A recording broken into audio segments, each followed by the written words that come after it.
Hi, good morning. So we had a crazy, wild overnight session after the news of Israel attacking Iran's nuclear facilities. We started the overnight session a little. It was balancing up here. Then with the news, it broke down through that 6,000 level.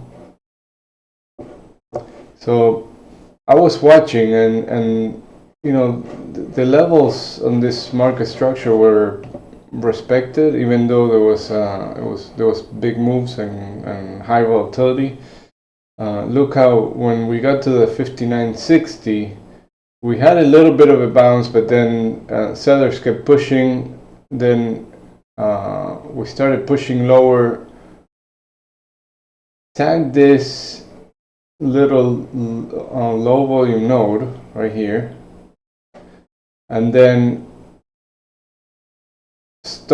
run the stops below this low right here. Didn't get to the 59.20, and then we find buyers, and we've been having buyers all the way through just now, where we tagged this 6,000 area again. So the question now is, do we make another push back into this range, right, into this above the 6,000, or do we trade in here in this distribution? In my opinion, you have to look at this as separate sessions distribution areas, right? So you have from 59.60 to 6,000, from 6,000 to 60.32, from 60.32 to the highs, and then from 59.60, this is a bigger area, right? Because we have all this, right? So,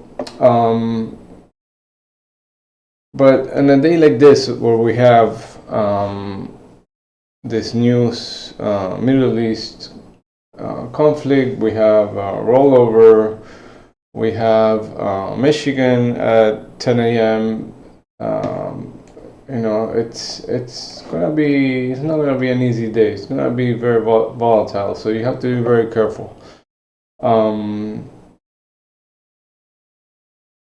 So first thing I'm going to be looking at is the 6,000. Do we fill the gap and start trading inside the spike, right? We have the spike from yesterday. Do we trade inside the range? If we trade inside the range, we're likely going to tag that 60.13. That's going to be the first target. The next target above that is going to be the previous week's high at 60.25, and then from there, we need to look at the weekly VWAP, which is right now at 60.30. So if we get above it and then start trading inside yesterday's value, then value area sweep, meaning we go from value area low to value area high. But we're pretty far away from that now. But with 117 point overnight range, anything can happen. Now, if this 6,000 holds, then 59.82 is that target to the downside. That's the high volume node, and we could balance here. This could be a little not choppy, but rotational, right, in this big range. And then if we lose the 59.60, there's some support here at the overnight point of control. You can see that this is where buyers took control, and we have a lot of volume here.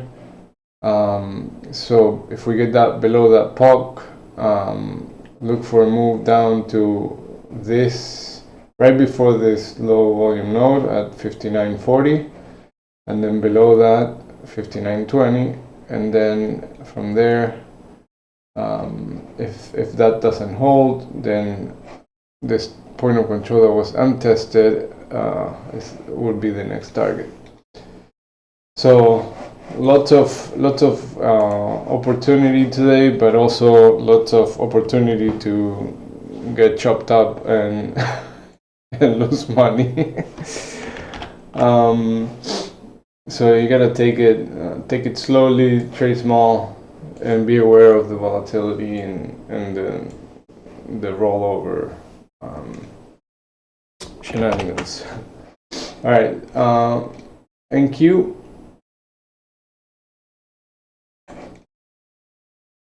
So right now we're trading right at that weekly pivot and May high, right? So we looked inside the range and came back above it. So it's now trying to, there's a battle here. Like, do we hold inside May's range or do we come back above it and back to value? Value obviously is here for NQ. You can see very nice shape profile. So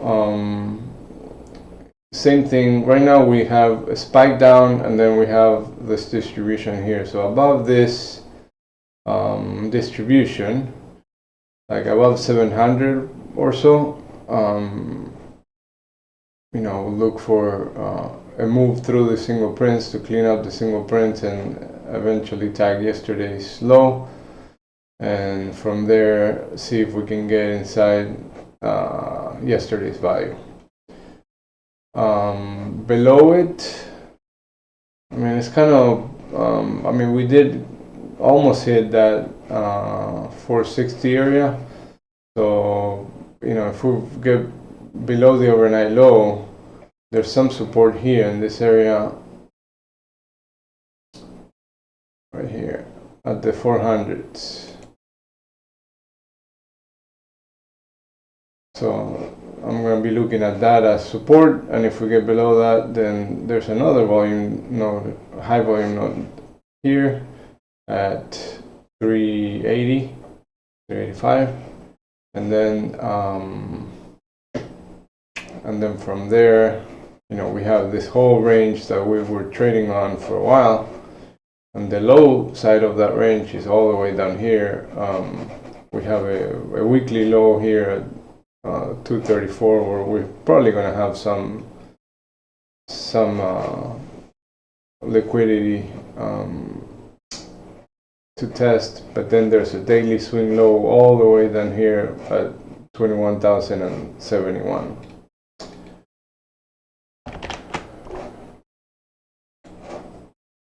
All right, crude, crazy night.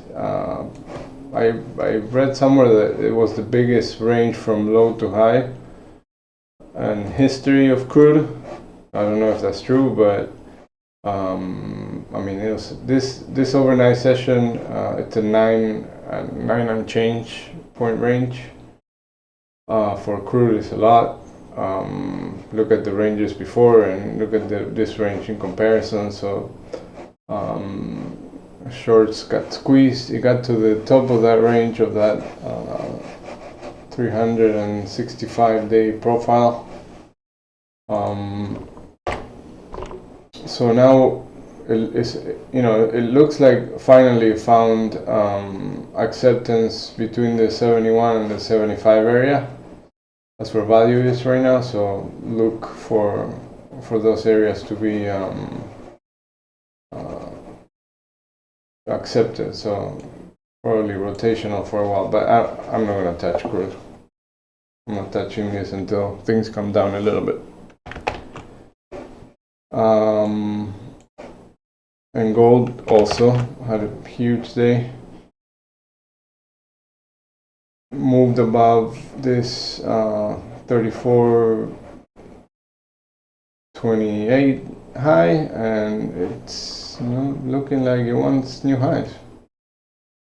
So as long unless things start coming down, then we're probably going to see a move down in gold. But as long as tensions are high, gold is kind of like a VIX. When there's geopolitical risk, gold gets goes bid. All right. Have a great weekend. Don't forget to like, subscribe. Don't forget that we are in a difficult environment, so trade small or go for a walk, take a break, and don't force trade. There's going to be opportunity. Wait until things are clear, and then you can jump in on trades, but don't look for things that are not there. It should be very clear on a day like today. All right, good luck.